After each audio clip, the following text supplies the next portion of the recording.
Oftentimes people will ask about how to deal with their anger and when is their anger getting them, or how do we know when our anger is causing problems? So first of all, we want to start from the baseline.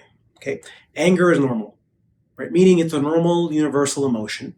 And what we're trying to understand is why we have anger and what its purpose is. So anger by definition is an emotion we display when we're trying to protect ourselves, when we're trying to set in motion limits, boundaries, and or to protect ourselves and in people in our situation.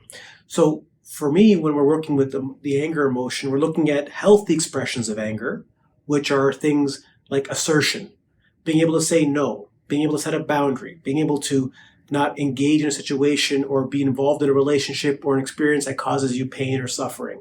It's setting boundaries with our time, our energy, and our lives. When anger becomes negative, it takes the form typically of aggression. So you start to act out, you lash out, you verbally have these outbursts. So when anger becomes problematic is when we display it in a maladaptive, unhealthy way, and that leads to us having negative consequences or causing harm or distress to other people in our lives.